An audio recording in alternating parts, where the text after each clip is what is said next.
Jangan saudara gampang-gampang bilang, Pak, yang penting saya pelayanan. Apa? Pelayanan apa? Saya bilang.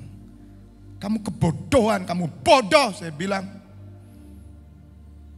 Saudara, saya keluar dari sebuah denominasi, dari sebuah pengembalaan itu bukan tanpa bangunan Tuhan. Kalau tanpa bangunan Tuhan, saya cuma jadi kayak saudara duduk begitu aja. Enggak, dia punya plan yang lebih gede. Dan saya harus tunduk. Sulit bagi saya memutuskan waktu itu. Tapi saya tunduk pada kehendak Allah. Maka saudara engkau melihat kegerakan terjadi, movement terjadi. Karena di setiap tulisan Alkitab itu dari movement kepada movement. Kegerakan kepada kegerakan. Kegerakan apa? Roh. Roh apa? Roh yang Tuhan mau. Bukan roh asing. Ya, ketika anak kecil di Korea atau ya di Korea itu dia anak yang cinta Tuhan.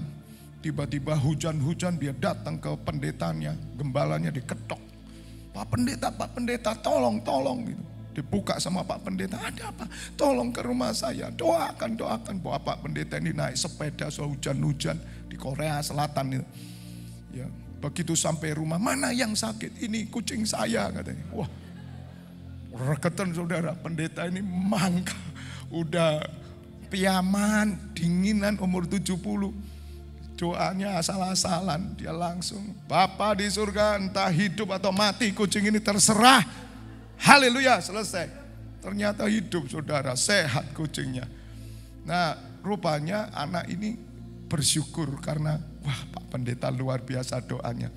Nah dia mau mengucapkan terima kasih, minggu datang enggak ada, sakit pendetanya, masuk angin kira-kira saudara. Seninnya langsung atau sorenya dia langsung ke rumah Pak pendeta.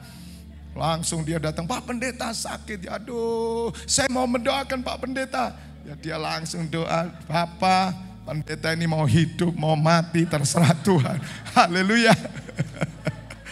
Jadi itu doa itu bukan karena kita, tapi hati kita.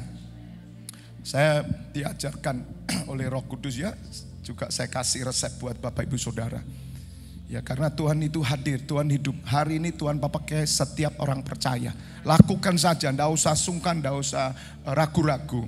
Ya, Tuhan Yesus itu kalau berdoa begini, Bapa, aku tahu bahwa Engkau mendengarkan aku.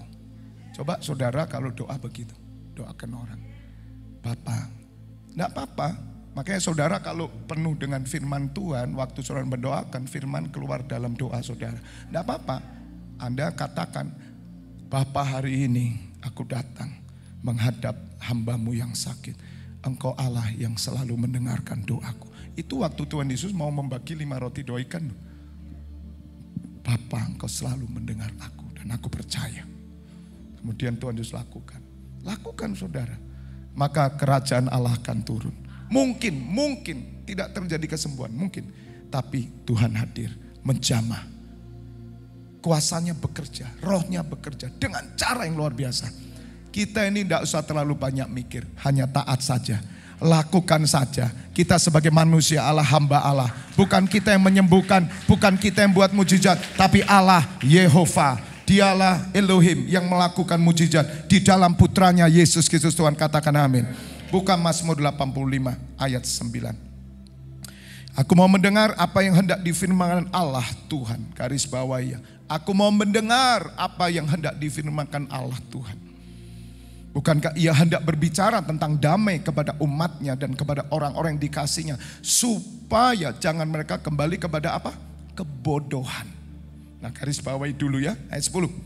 Sesungguhnya keselamatan daripada yang dekat pada orang-orang yang takut akan Dia. Sehingga kemuliaan diam di negeri kita. Kasih dan kesetiaan akan bertemu, keadilan dan damai sejahtera akan bercium-ciuman. Ya, keadilan, damai sejahtera bercium-ciuman. Kesetiaan akan tumbuh dari bumi dan keadilan akan menjenguk dari langit. Bahkan Tuhan akan memberikan kebaikan dan negeri kita akan memberi hasilnya.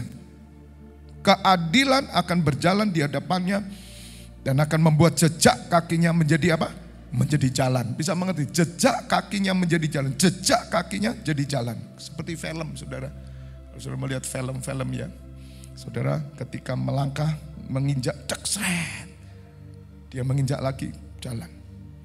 itu adalah orang-orang yang senantiasa mau mendengar firman Tuhan dan melakukannya.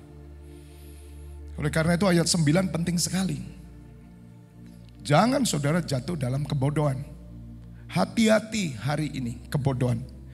Memang bisa, Tuhan itu maha pengasih, maha pengampun. Memang saya percaya. Tetapi jangan jatuh dalam kebodohan. Sebab kebodohan itu akan membuat saudara akan mundur 1 step. Bisa sampai 10 step. Tuhan sudah membawa saudara naik. Begitu Anda jatuh dalam kebodohan, maka Anda langsung tergelincir dan jatuh. Banyak orang menyepelekan yang terjadi dalam hidupnya.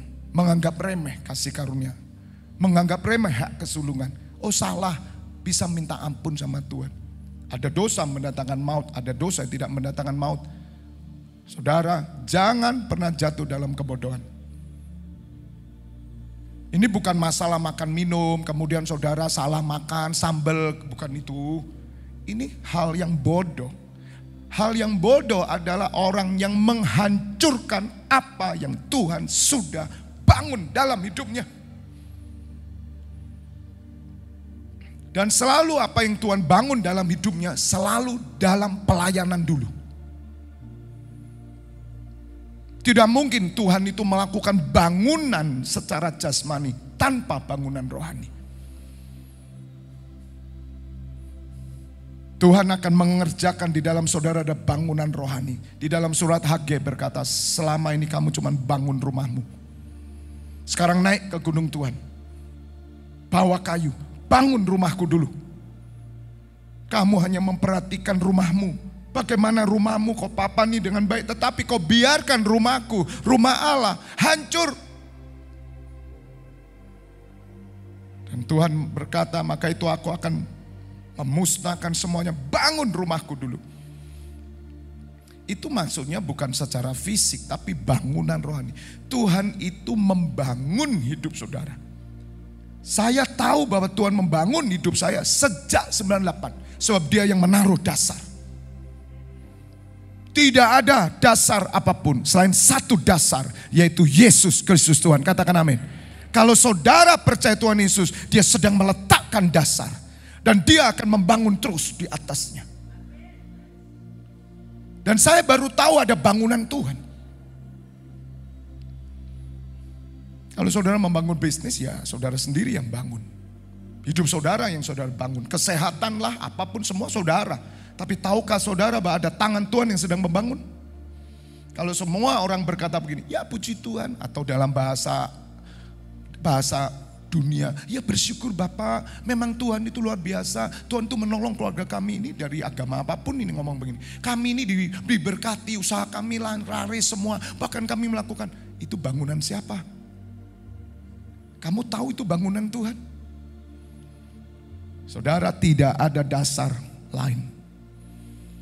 Rasul Paulus berkata, hanya satu dasar aku letakkan, yaitu Kristus. Dan Tuhan akan membangun. Bahkan di atas dasar itu Rasul Paulus berkata, entah kamu membangun apa di atasnya. Emas, perak, hal yang mulia, yang tidak mudah terbakar, atau kayu jerami mudah terbakar, tergantung kamu. Tetapi saya diajar Tuhan, saya bisa membangun ketika Tuhan yang membangun. Dan saya mengikuti bangunan Tuhan. Karena saya tidak pernah mampu membangun. Dasar Kristus itu saya bangun bagaimana?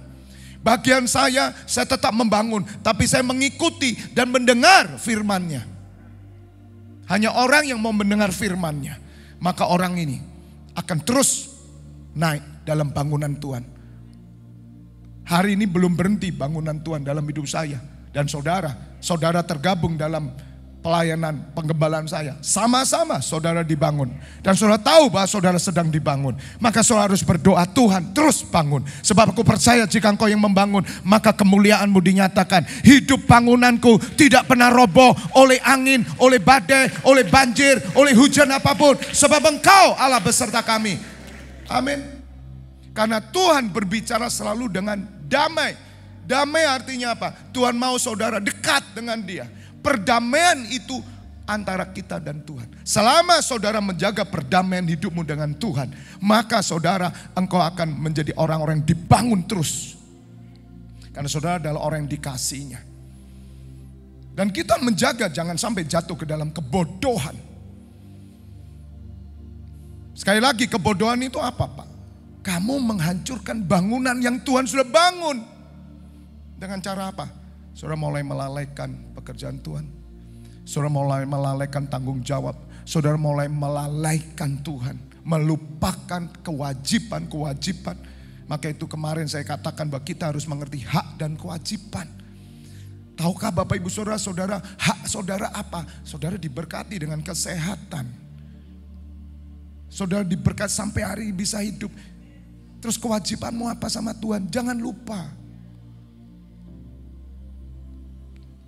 Pasti kita punya hak, pasti kita punya kewajiban. Lakukan itu. Maka saya yakin Bapak Ibu Saudara tidak pernah jatuh dalam kebodohan. Kebodohan itu khilaf saudara. Bodoh aku ya.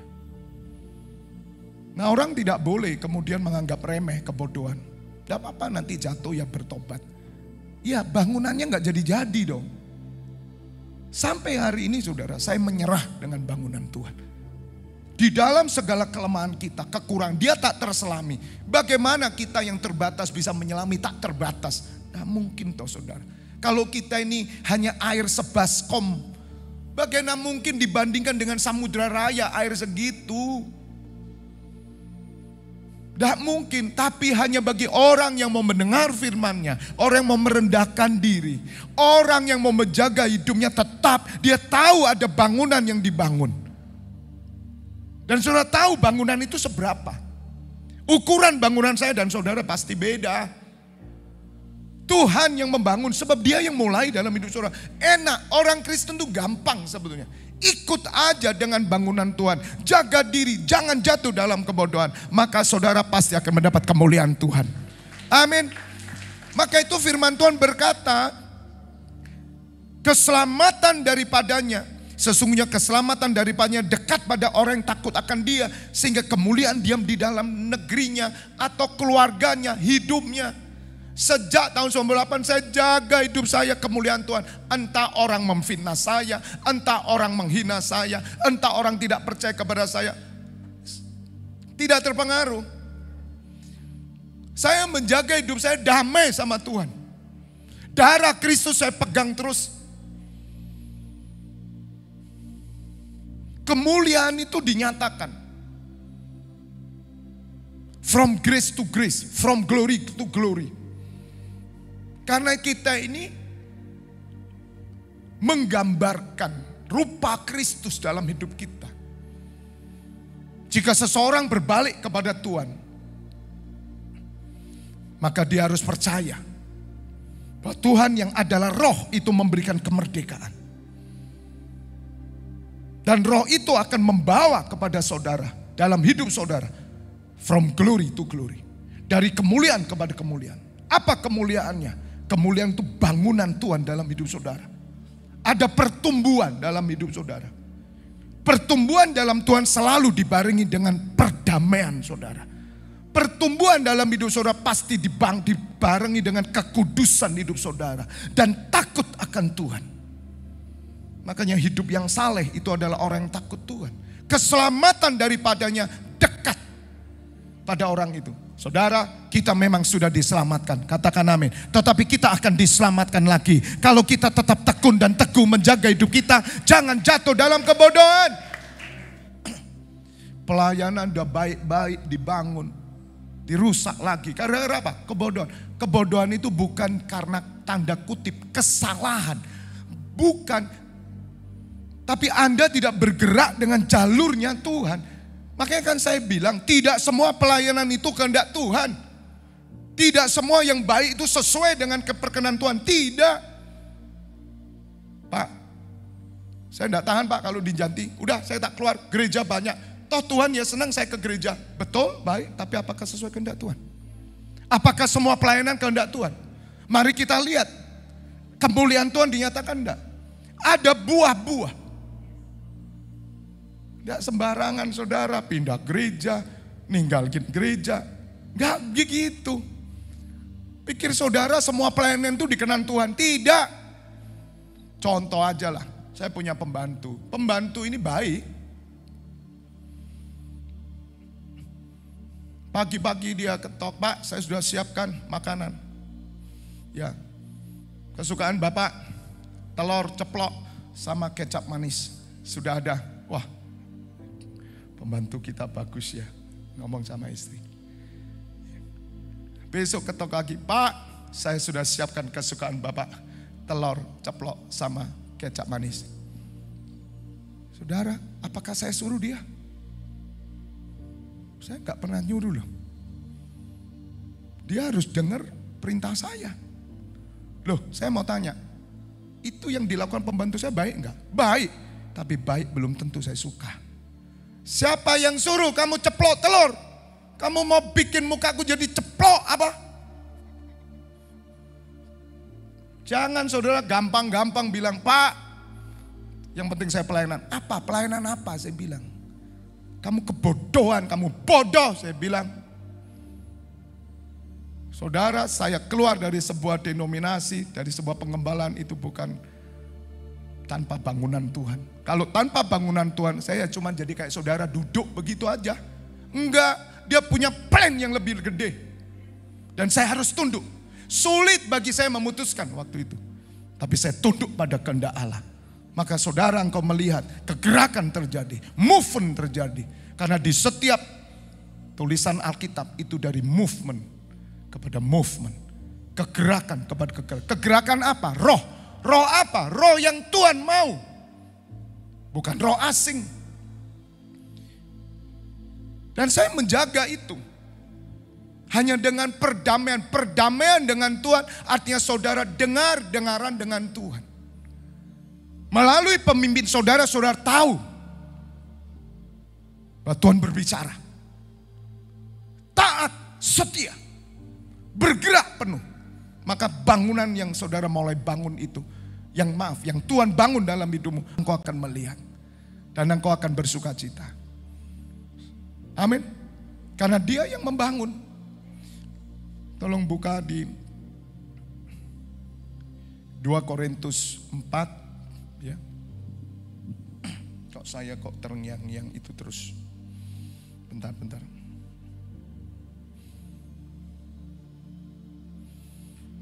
2 Korintus 3 atau 4 ya, 4 sebentar.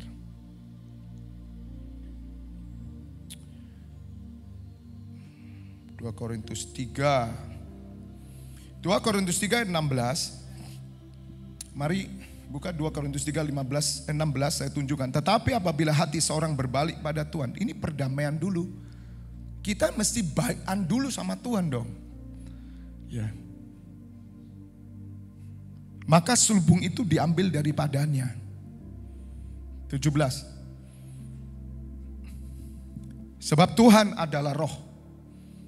Tuhan adalah roh. Dan di mana ada roh Allah, di situ ada apa? Kemerdekaan. 18. Dan kita semua mencerminkan apa saudara? Kemuliaan Tuhan. Dengan muka yang tidak tersembulung. Sadarkah saudara, ketika Tuhan masuk dalam hidup saudara, dasar Kristus ada dalam hidup saudara, engkau hidup dalam kemuliaannya. Mungkin kemuliaan itu belum kelihatan. Tapi ketika saudara taat, mau dimuridkan, dibentuk, masuk dalam pelayanan, kemuliaan mulai keluar, memancar. Terang itu terbit dari ufuk timur. Habis gelap terbitlah terang. Keluargamu ngelihat, beda. Bagaimana beda saudara? Apakah saudara ada di bisnis? Keluargamu melihat beda? Tidak, kamu dulu pinter kerja, gajimu banyak, uangmu banyak. Keluarga nggak lihat perbedaan. Dari dulu udah bagus kok.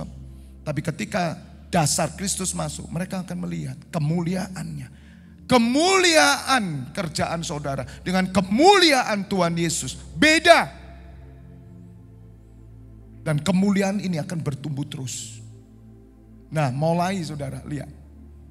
Dan karena kemuliaan itu datangnya dari Tuhan yang adalah roh, maka kita diubah menjadi apa? Serupa dengan gambarnya.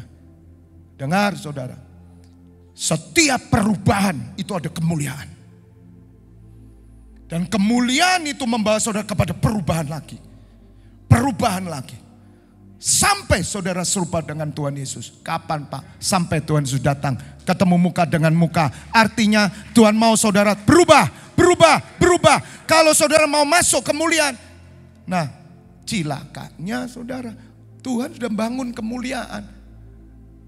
Jatuh dalam kebodohan. Dihancurkan lagi. Dan Tuhan berkata, kita akan diubah menjadi serupa dengan gambar Kristus dalam kemuliaan yang semakin besar. Betul Pak itu, betul alami. Itu bukan untuk ketenaran, kesusahan, bukan.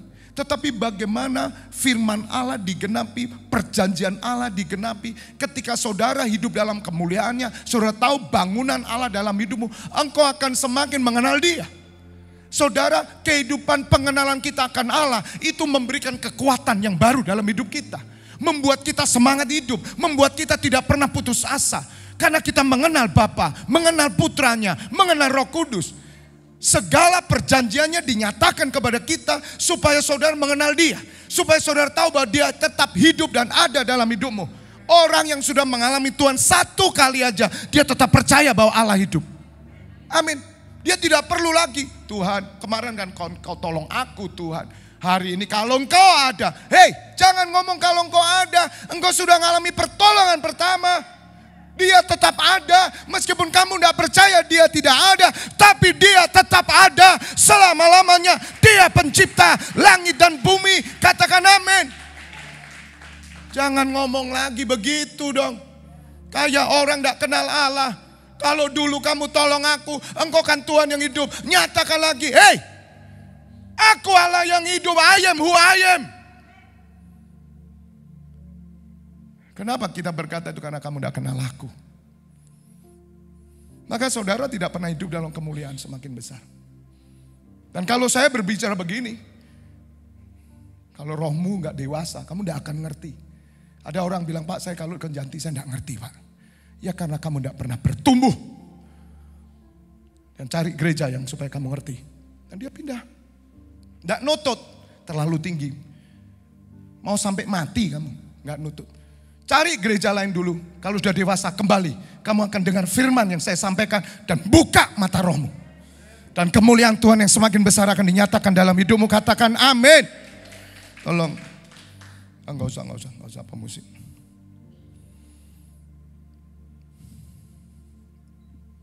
Kasih dan kesetiaan akan bertemu. Keadilan dan damai sejahtera akan bercium-ciuman. Bahkan Tuhan akan memberi kebaikan, memberi hasil. Saudara, hidup kita dipenuhi dengan kemurahan Tuhan, itu artinya. Kemurahan demi kemurahan. Kebaikan demi kebaikan. Tapi saudara harus mengerti. Saudara harus orang yang berdamai dengan Tuhan. Saudara harus menjadi orang yang mau menjaga kemuliaannya. Saudara harus tahu ada bangunan. Tidak ada bangunan terjadi di luar gereja Tuhan. Sejak tahun 98 saya tahu saya dibangun oleh Tuhan. Ketika saya mulai setia, Tuhan percayakan pelayanan. Oh saya bisnis kok. Saya punya tanggung jawab terhadap karyawan. 5 karyawan saya. Gak usah diajari bisnis lah di gereja. Kita orang bisnis ngapain belajar bisnis di gereja. Gak usah pendeta gak pernah kerja. Ngajari orang bisnis kerja. Ya Pak Indra ya, listen ya. Ngapain pendeta ngajari orang sukses. BODOH. Betul? Ya Andi ya. Gak usah diajar, you gak pernah kerja. Kamu cuma seminari belajar Alkitab, you gak pernah bisnis. Kita orang bisnis, gak usah diajari. Kalau orang ke gereja jangan diajari kerja, jangan diajari cari sukses. Tapi diajari hidup dalam kekudusan, kemuliaan, perkenanan Tuhan, takut Tuhan, menderita, pikul salib, sangkal diri. Katakan amin. Itu yang dibutuhkan saudara. Dan di situ Bapak Ibu Saudara mulai muncul yang saya lakukan. Ketaatan, kesetiaan. Tuhan mulai bangun saya dalam pelayanan. Tidak ada pelayanan kecil. Jangan bilang, oh Pak dulu saya asor, sekarang luar biasa Tuhan pakai saya sekarang jadi WL. Ngomongmu ngawur. Apakah asor dan WL itu lebih besar mana? Tidak ada.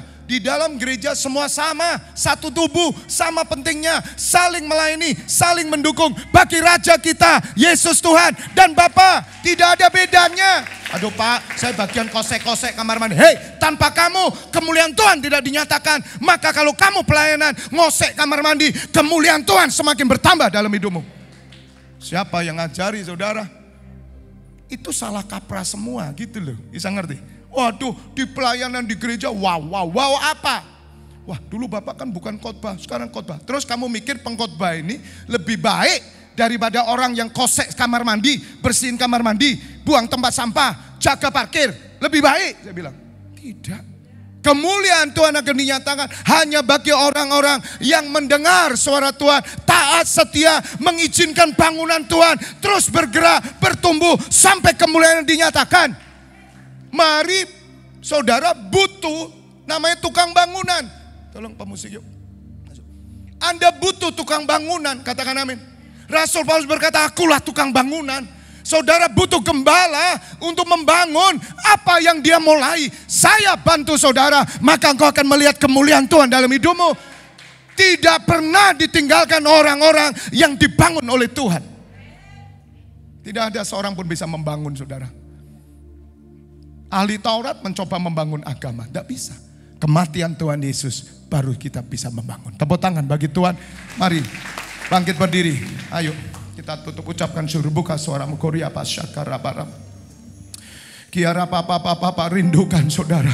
Pagi hari ini keadilan damai saya bercium-ciuman. Oh, dalam hidupmu itu kemurahan. Roh Kudus penuhi. Roh Kudus urapi. Buka dua tanganmu. Pagi hari ini saudara, engkau akan melihat bangunan Tuhan dalam hidupmu.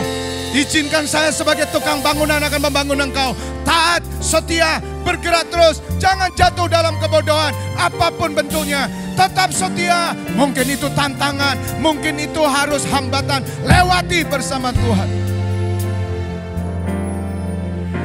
Roh Kudus penuh,